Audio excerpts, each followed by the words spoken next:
Hi, I'm Merrick D'Amato, And it is me, the Matthews. and welcome back to Mindbreakers. Happy New Year, everyone! It is this is coming out the 1st of January, 2021. 2020 is dead in its grave, and we can all pretend it didn't happen. Somehow made it. We did it. We survived. And yeah, we're on the episode 201. God dang, We have dude. 201 Dalmatians. Don't give Disney ideas over here. We're not reviewing 201 Dalmatians.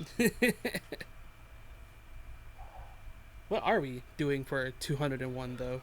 Well, we're doing a little movie that is allegedly a sequel to a movie reviewed way back, The Deadly Spawn.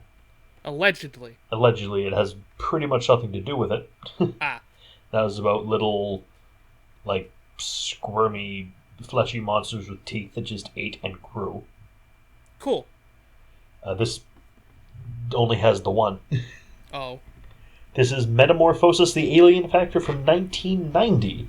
A virus from outer space transforms a bio-researcher into a bloodthirsty monster. But Chief Dr. Violini, note how it's an anagram for villain, doesn't like the cops and public to be involved in this secret experiment. But he becomes lunch very soon. What an odd summary. Is it wrong? Is it right? Who's to say? This movie, I know, is meant as a sequel to The Deadly Spawn because, well, it says on the Wikipedia page, but in the game, which I will get to eventually, don't you worry, The Deadly game? Premonition. Oh, okay. Deadly Premonition. Francis York Morgan, the character I relate to greatly because of this and the amount of coffee he drinks. He's just driving around in his car and just starts talking to himself, well, to Zach, about a very good movie called The Deadly Spawn and a sequel it had called Metamorphosis, the Alien Factor. And then here we are in the post-200 Mindbreakers. That's so funny. Yeah, I know of this because Francis York Morgan and Hideo Kojima. Thanks, I guess. I know he's not the one who made Deadly Premonition. It was Swery. Oh, okay. That's right. Swear he made that. Then he also made some questionable statements about the trans community in the sequel to Deadly Premonition. Oh no. Oh, I remember that whole debacle. That's right. Yep. And then he patched it, and it didn't do anything. I remember that. Yeah, I remember that. Oh my god. Oh, Swery, I'm sure you mean well. I know, like he's just doing his thing, you know. It's not quite as lovable a screw up as in Deadly Premonition, when at the vending machine a package of crackers costs $35. Jesus Christ. But it makes sense if you remember he's Japanese and 35 yen is a fair price for a package of crackers. Fair. So he didn't do the exchange rate. He just changed the symbol at the end. It's the same, right? Yeah, it's fine. And by the way, it's not a box of crackers. It's like literally a bag. No, it's one of those things you get with soup. Oh. For $35. Holy shit, economy's gone rough, huh? Damn. Yeah. Anyway, what are your predictions for this Alien movie? Okay, well, I hear the word metamorphosis, and I'm assuming at some point I'm gonna see a man transform into an alien. That I'm sounds I'm about down right. with that. That sounds about right. Outside of that, I'm pretty sure we're gonna see some shady business happen here. Probably. Also, it is not to be confused with the 1970s film The Alien Factor, in which a space zoo crashes on Earth. A what? A space zoo ship. It's not to be confused with that, and it's definitely not to be confused with any of the 8 films called Metamorphosis. Okay, that's okay. That's probably what I was thinking of when I heard the title of this. Weird. Yeah, especially It's, not the Hungarian one about vampires. It's definitely not. It has nothing to do with that one. Oh look, what more like this? The video dead. That is not encouraging. oh no. Anyway, let's watch this one. Let's get to it. Guess who? Tough! Don't do that to me. Don't tell me the doctor's actually getting paranoid about his little monster. You're a little monster.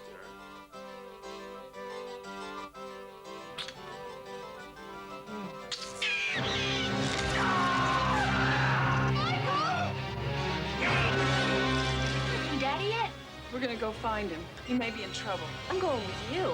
What the hell was he working Elliot, they were cell samples from another planet. What? Help me get him up. We gotta get him to a hospital. We have the facilities here to deal with this situation. This situation is out of control. I'm very worried.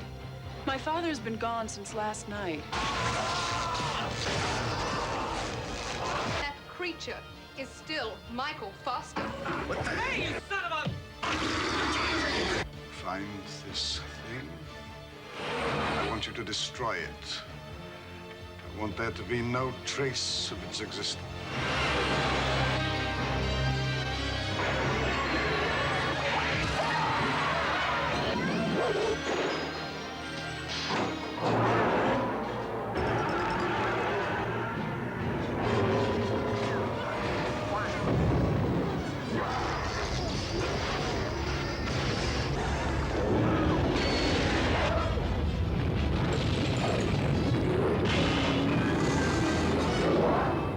Metamorphosis. The alien factor. Dr. Foster isn't what he used to be. Okay, fortunately, this was nothing like the video dead, which Those is a are blessing. words that I love to hear. Oh, so much. It also didn't really have any aliens in it. Not really. No. Alien DNA, sure, but everything was manufactured on Earth. Yeah. Huh. Yeah. It really Also, I gotta point out that I'm very disappointed they did nothing with the fish thing. did. Right. You can't just have a fish thing with eye stalks and not use it? What's wrong with you? That's what I'm saying, right? What the fuck? Anyway, 4 out of 10, 4.9 out of 10 from 1990. We start with a guide's security guard at this building called, what was it called, Omnitech? Something like that. Yeah. It's something that something that looked like, I don't know, frickin' Cyberdyne from Terminator or OCP from 80s Corporation. It took place in 80s Company. Basically. And there's something happening in Amber Sector, and there's a big alert, and the security guard has to go check it out. This man had no fear, might I add. Like, Nope. He didn't even draw his nightstick. no. Like, he saw something was going on, and he went to go check it out. That man is He's to be commended. man is powerful. So he gets there. One of the research labs is just the door's wide open, and there's a cartoonish amount of, I'm assuming, blood on the ground. Just a little bit. And there's a guy who, in the movie, looks distressingly like me. He has the same beard, he has the same hair, Yeah. he's about the same height, a bit around, a bit, like heavy set, not necessarily fat, but like wider framed. Yeah. He's. I don't know. It's really weird to see yourself die in a film. It's unnerving. Is what it is. I can But imagine. he's like shredded up on the ground, and then the security guard goes into the lab, sees it's destroyed, and then gets chomped by a thing. By a thing. And then we're in a completely different movie. Yeah. Transition's a bit weird. Now, it's not, we're in a completely different movie, like in some of the film, like at least one of the films we've watched on this show, where they just spliced a bunch of unrelated movies together and called it Robo Vampire. That has happened. We're with Brian and I think Kim. Yes. They're, Question mark. well, one's Sherry and one's Kim, and I don't know which is which. I think Sherry is the other one. Okay, I think. the younger one? Yeah. It's hard to tell. There's no pictures on their IMDb profiles. They're also sisters, so it doesn't help. Well, it's, not actually, probably, but, Well, in the movie, if they were sisters, their names wouldn't be Tara Leigh and Diana Flaherty, Damn. respectively.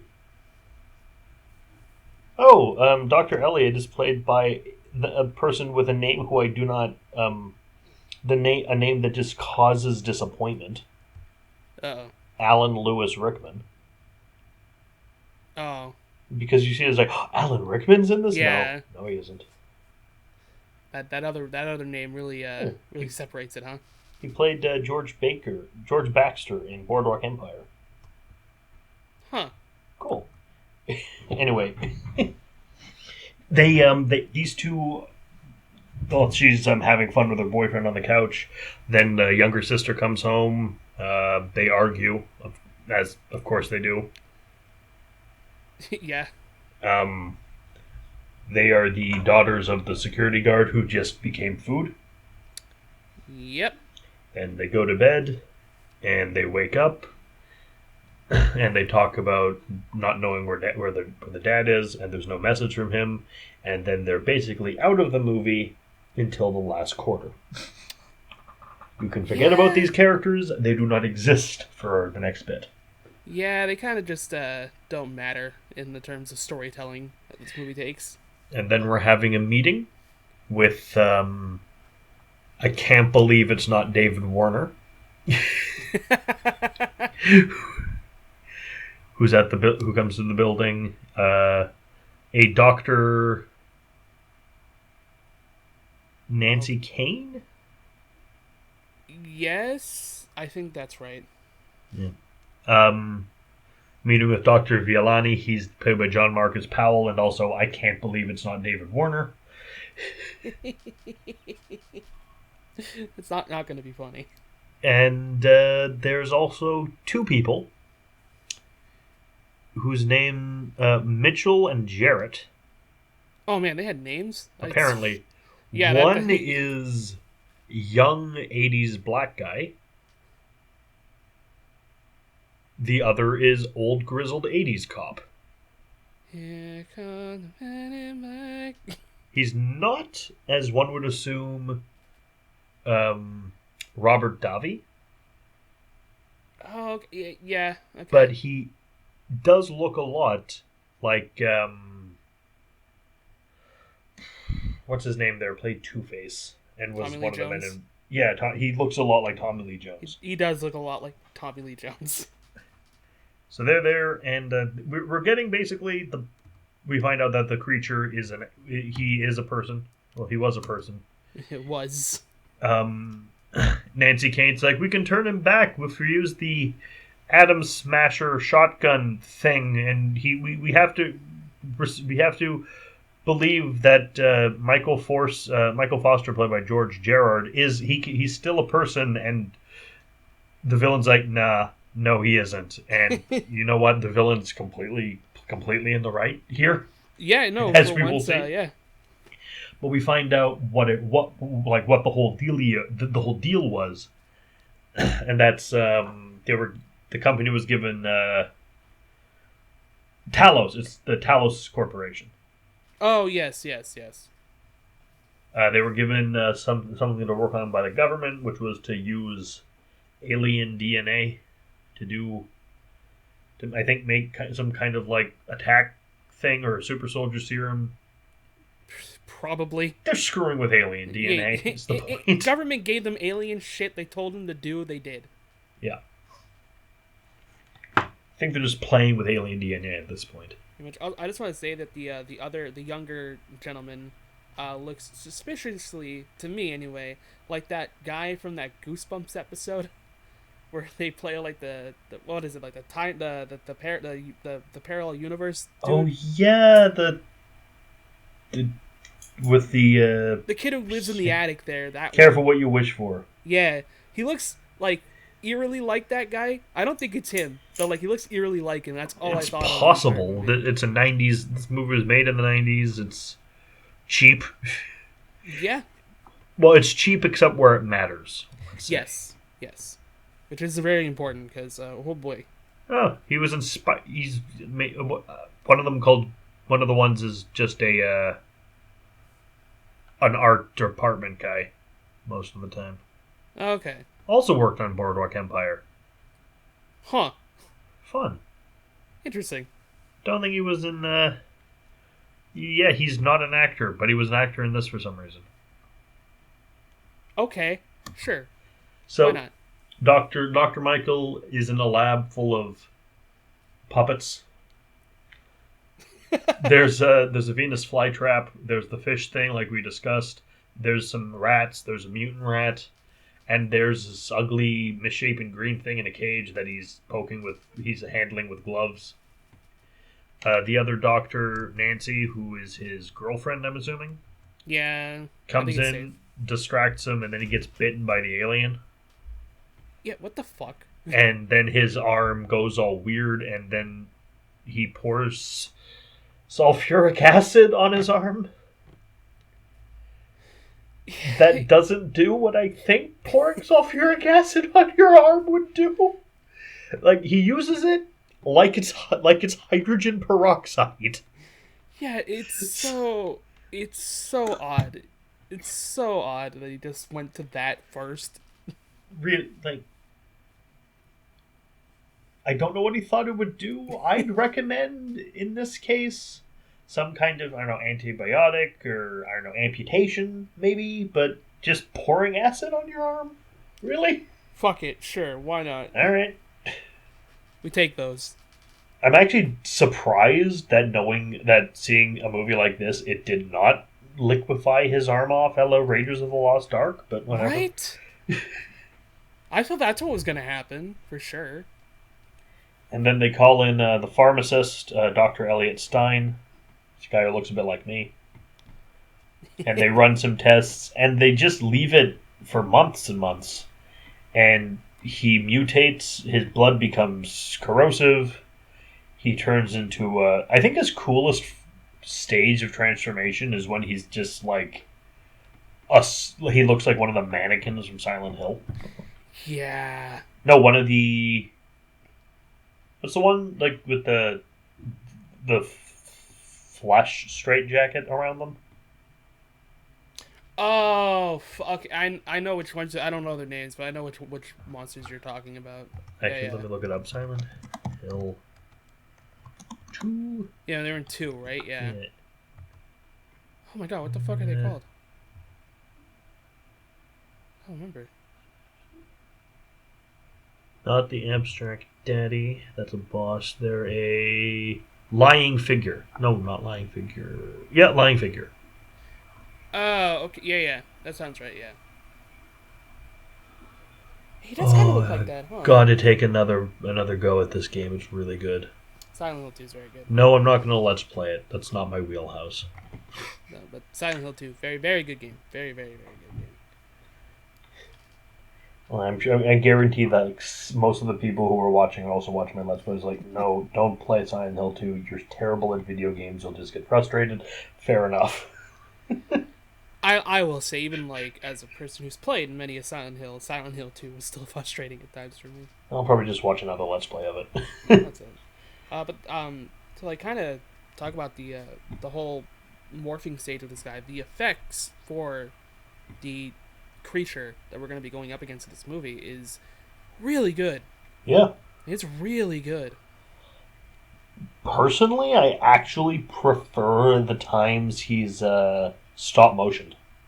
Yeah, kind of same, honestly. Just 'cause I have a thing for stop motion. I really, really like it. It's because I grew up watching like Jason and the Argonauts and the Sinbad movies, and it's just I find just the concept of stop motion in live as a way to do monsters in live action films is just it's so nice. It's so cool to watch.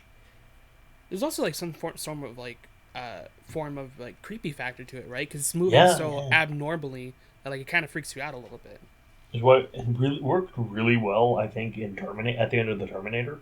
Oh yeah. Yeah. Yeah, Anyway. the effects are really good in this movie. They're really good. We head down to. Oh, he keeps evolving. The green thing escapes. He kills Dr. Elliot, and then they're like, we're gonna kill him with we're gonna change him back with the Atom Smasher. Yeah, because I think Elliot finds a way to like, I don't know if it's like fully reverse, but he just finds a way to like. He reverses some of the cells, and then they need to find a bigger one to do it with. Yeah, basically. And oddly enough, Dr. Violani, he is completely on board with curing Dr. Michaels. Yeah. I mean, there's some confusion before with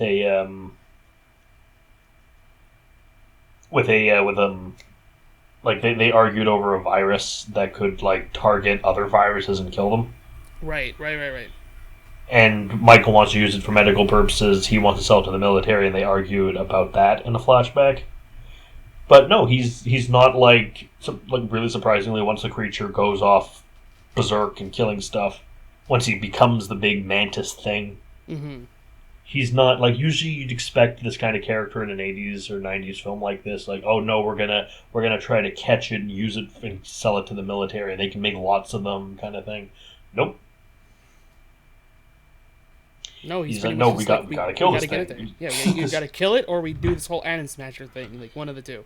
The creature can shoot tentacles with spikes on them. Sure can. It can shoot like these little mouth things that can sting you and poison and kill you.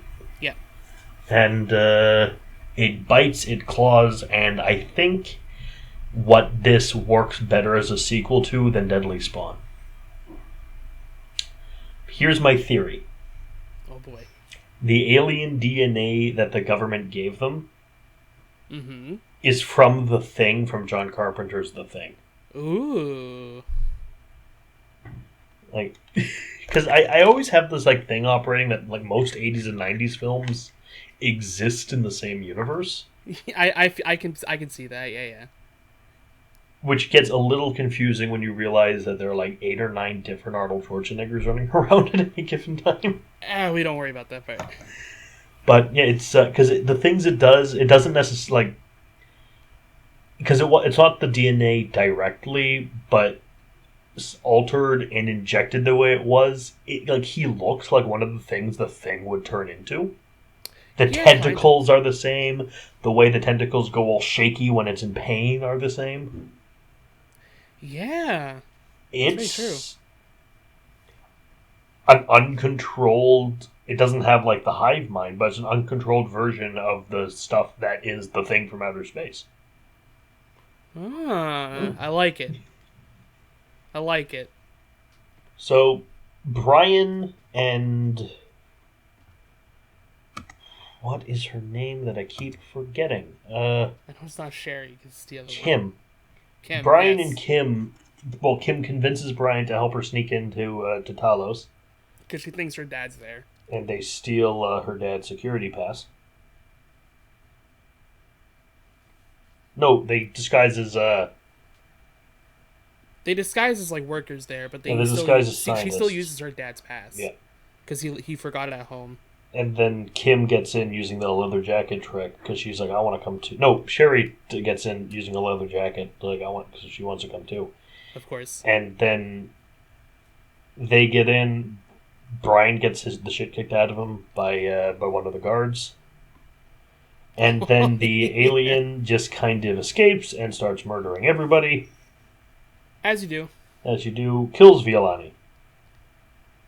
Sure does. Think he shoots him in the eye with one of his like flesh wasps. Yeah. I just realized what an unpleasant sentence flesh wasp is. Right? Ow, I'm really sorry. That's what they are. I mean, yeah, it's what they are. And Brian seems to get killed. And most of the movie from then on is them, like, just Scooby-Dooing it down the halls away from the creature. It's the best way to put it, yeah. With the grizzled security agent. And He was pretty cool. they I liked get him. they go to the Atom Smasher to set it up, but Kim gets murdered. Not Kim. Nancy gets murdered. Yeah, Nancy. They finally lure the thing into the room, but old Grizzled's like, he can't get to the room in time. He's like, just bombard it, kill me, I don't care. And it seems to work. Yeah, I mean, Like, it after reverts him back. he reverts back to Michael, and then he goes all Joaquin Phoenix with that grin there. That was really cool though. I like that how they did that. That was really neat. And then he, like, opens, like, one of those 90s toys. Like, he opens, like, a Mighty Max to show this big creature come out. And then they just kill him. Yeah, because he starts transforming back, so Kim just shoves the fucking atom thing right into his head. Yep. And blasts it. And then Brian's okay, and as they're leaving, the green thing is suddenly massive, and it crashes out of the ceiling, and that's out of the roof, roars, and then the movie's over. And we get a song which is notably not as good as Bud the Chud. Nope. About, like, you going through changes, some, like, weird 80s synth pop song. And it's okay, but it's not Bud the Chud. Bud the Chud, because that's the best song ever. And yeah, there is no sequel as far as I know, even though I want to see one. And that was this film.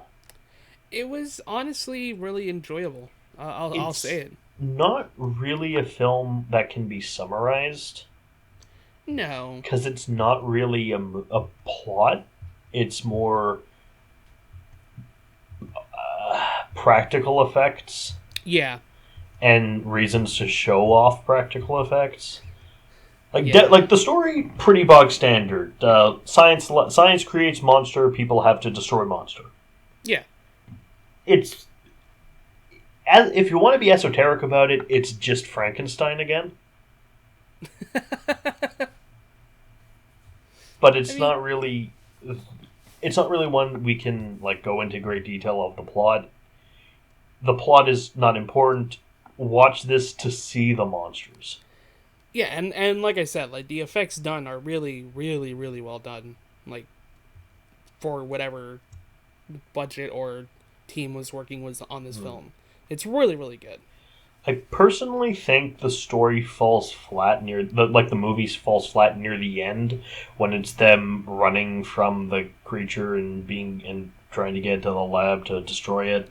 Yeah, I agree. I would have, like, the whole thing was in, like, little kind of, like, a way to make this movie work better for what it is have it be just, and, like, you can stretch this to 90 minutes, working on the project in the States of the infection, like a kind of mockumentary style. Yeah, that would have been an interesting way to do it. You could have done this movie very well, like, from vlogs, as it were, single angles, and quote-unquote found footage. Yeah, actually, I think that would have been a really, really cool way to do it. I agree. But for what it is, do you have any specific thoughts on this film? I mean, I thought the whole, like, introduce characters in the beginning with, Kim and Sherry to just kind of say they're going to be at the end of the film, because, like we said, in the middle or the biggest chunk of this film is talking about the creation of the monster and, like, how it forms and stuff like that. So a lot of it's being told, like, it's being told, like, because it's already happened. Like, she's just, like, catching them up to speed. Kind of like just catching the audience up to speed in a way. But Yeah, I think it was if it was like you said if it was just like we were looking through like found footage or whatever, or like vlogs and stuff like that of like the creation of it. I think it would have been probably a more interesting film. But for what it is, I mean, monster's cool. It kills people. It kills them in pretty cool ways. Yeah, it's like it's a solid like I fun kind time. of feel that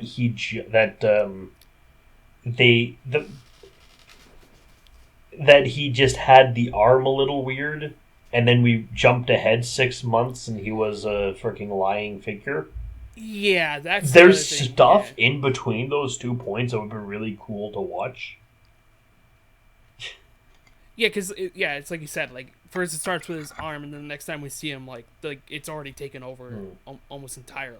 You're like, oh, okay. Peter Jackson would have been able to do this really well, I think. I mean, yeah. I mean, partly based on bad taste, but also based on the opening of the opening of Return of the King, where we just get like over the course of the different stages of Smeagol to Gollum. Yeah. That would have been really cool to see. But for what it is, it's a fun little practical effects showcase. It's not bad. It's not great. It's in the middle. It's better than a lot of stuff we've seen on the show. To be honest, it's the cinematography was good. Yeah.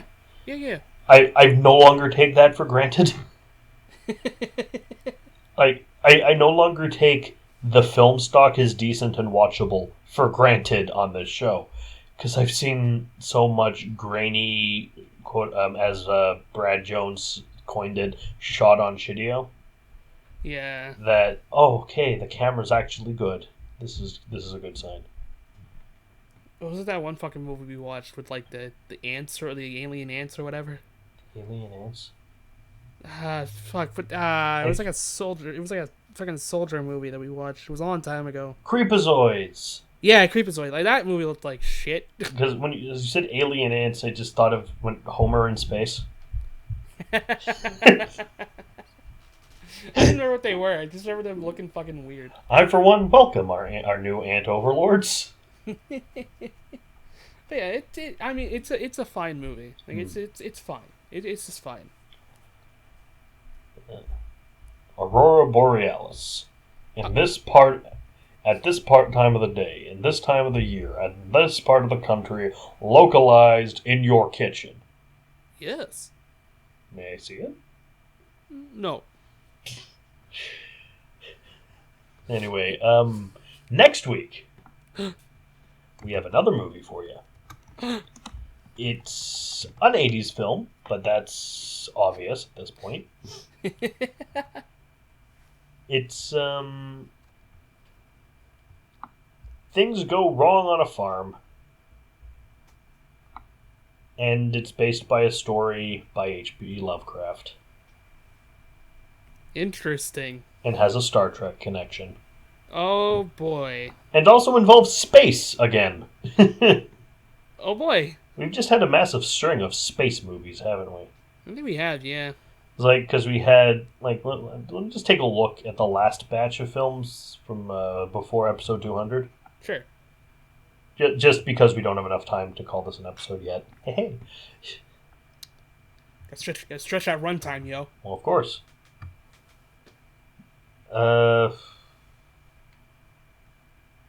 Not a lot, but we had, in the last batch, we had Bad Taste, we had Plan 9 from Outer Space, and then we had this, and then the next one involves space as well. We gotta crank out the space a little bit, you know. We haven't had a lot of space movies since Arena. Yeah. Which I was... think it's because like most of the aliens are already on Earth, right, or something like that. Arena was like Rocky in space, That sounds like a fucking awesome movie. where he has to fight a cyber demon. That sounds even better. I mean, in Baron Munchausen, they go to the moon, but I wouldn't call that a space movie. Fair. They go to the moon and meet Robin Williams, who's the king of the moon. What? Note, I didn't say he plays the king of the moon.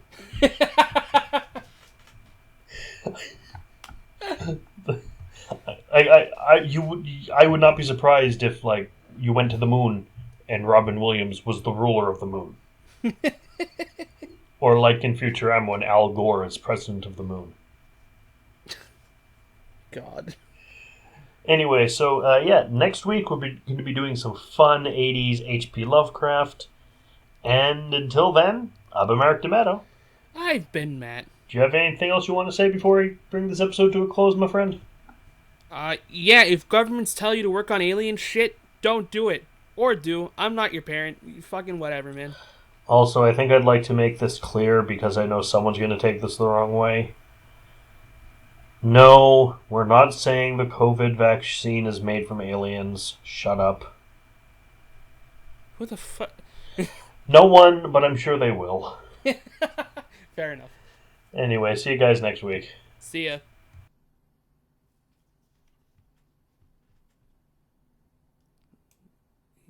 Go. Audacity, I said stop.